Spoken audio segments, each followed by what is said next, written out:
तो कहानी प्रसिद्ध हो गई। ये उनके पास गए, नॉक किया। रामकृष्ण बोले कौन है? बोले यही तो जानने आया हूं कि कौन हूं। बोले आजा बेटा, ऐसे लोग चाहिए हमें भी ऐसे ही लोग चाहिए।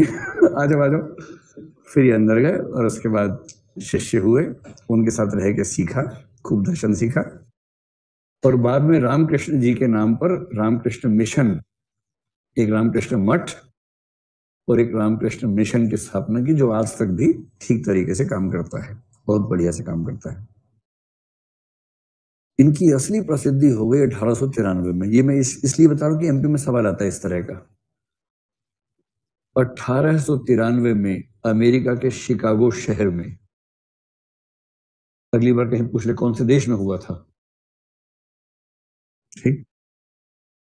तो 1893 में ये अमेरिका गए, शिकागो शहर में, और वहां क्या थी? विश्व धर्म संसद थी, पार्लियामेंट ऑफ वर्ल्ड रिलीजन्स थी,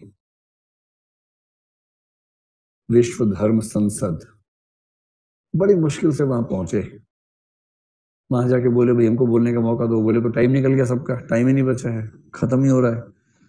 बड़ी रिक्वेस्ट है, देखो भारत से आया हूँ, पूरा भारत का प्रतिनिधि हूँ, मुझे बोलने का मौका दो। अंत में संयोजक ने कहा देख भाई टाइम ज्यादा नहीं है, 2 मिनट का समय दे रहे हैं, उससे ज्यादा मत बोलना, माइक ऑफ कर देंगे पीछे से, ध्यान रखना, 2 ही मिनट है।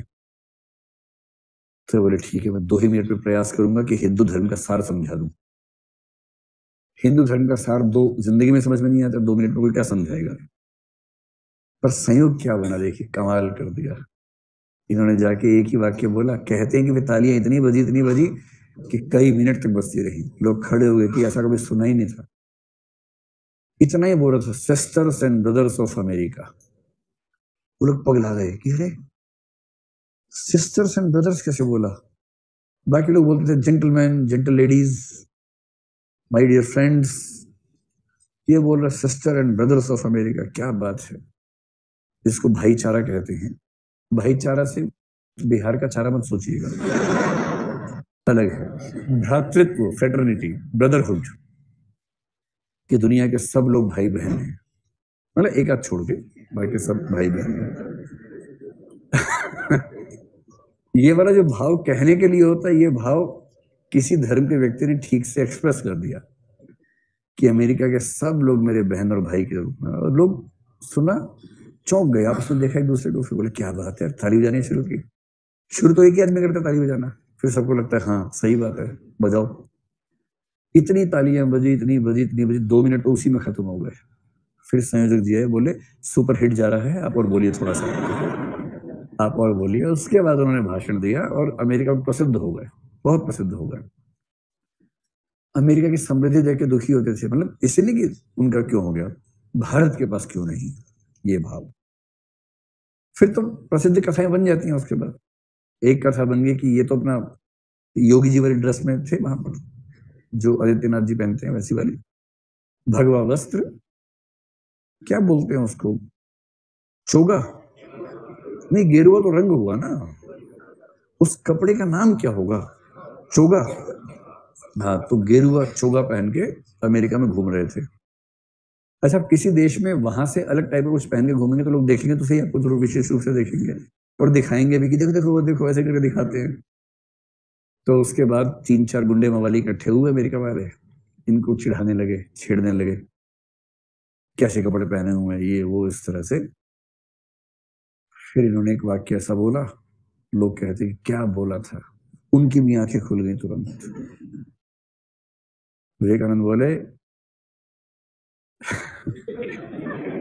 You are from a country where tailor makes a man gentle, and I am from a country where character makes a man gentle. उन्होंने बोला था कि मैं एक ऐसे देश से हूं जहां चरित्र व्यक्ति को महान बनाता है, और तुम उस देश से हो जहां दर्जी व्यक्ति को महान बनाता है। तुम कपड़ों में महानता ढूंढते हो, हम चरित्र में महानता ढूंढते हैं।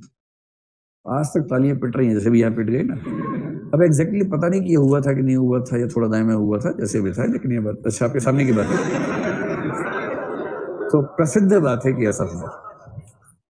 बहरहाल, अगर कोई आपसे पूछे विवेकानंद जी का असली महत्व क्या है, 2 चीजों में महत्व है इनका। असली महत्व एक तो यह है कि उन्होंने विश्व के सामने हिंदू धर्म को एक स्टेटस दिलवाया जो उससे पहले तक प्रायः नहीं मिलता था। और इसलिए सब लोग मानते हैं कि धर्म सुधार या जो पुनर्जागरण था, हमारा नवजागरण का आंदोलन था, उस दौर में हिंदू धर्म को दुनिया के सामने सही रूप में रखने का काम जो व्यक्ति कर पाया वो है विवेकानंद। ठीक। दूसरी बात, हिंदू धर्म के भीतर जो सुधार होने चाहिए थे उन सुधारों को सबसे ठोस तरीके से जिस व्यक्ति ने रखा वो भी विवेकानंद है। तीसरी बात, भारत में जो राष्ट्रवाद का विकास हुआ उस राष्ट्रवाद का सैद्धांतिक पक्ष जिस व्यक्ति की कलम से निकला है वो विवेकानंद है। और यही कारण है कि सुभाष चंद्र बोस और बहुत सारे क्रांतिकारी, तिलक भी एक सेंस में आप ले लीजिए, इनमें ये जो पूरी धारा है, ये सारी की सारी धारा जिस व्यक्ति को फॉलो करती है वो व्यक्ति विवेकानंद ही है। मोटी मोटी बात समझ में आ गई। एक पश्चिमी व्यक्ति बहुत प्रभावित हो गया था इनसे। एक भारतीय व्यक्ति और भी था जिसका नाम है जमशेद जी टाटा। जो टाटा साम्राज्य के शुरुआती व्यक्ति थे, जमशेद, वो इनके बहुत बड़े फैन थे। इन्होंने कहा कि देश में विज्ञान का विकास होना चाहिए। जमशेद टाटा ने इंडियन इंस्टीट्यूट ऑफ साइंस की स्थापना कर दी विवेकानंद के इस आह्वान पे। IIS टाटा का वो एक प्रोजेक्ट है जो इस आह्वान पे हुआ था। एक फ्रेंच चिंतक हैं रोमा रोला, इनका नाम सुना है आपने? रोमा रोला ने विवेकानंद के बारे में खूब लिखा है, उनकी जीवनी भी लिखी है, सब कुछ लिखा है। और वो मानते हैं कि यदि आप भारत को जानना चाहते हैं तो केवल एक व्यक्ति को पढ़ लीजिए, विवेकानंद। एक कथन लिख लीजिए रोमा रोला का, if you want to know India study Vivekananda. काश कोई ट्रम्प को समझाता, नाम ही नहीं बोल, विवेकानंद डम डम डम पता नहीं क्या, बीच में डम डम डम 2-3 बार किया, उसके बाद जाके पूरा हुआ।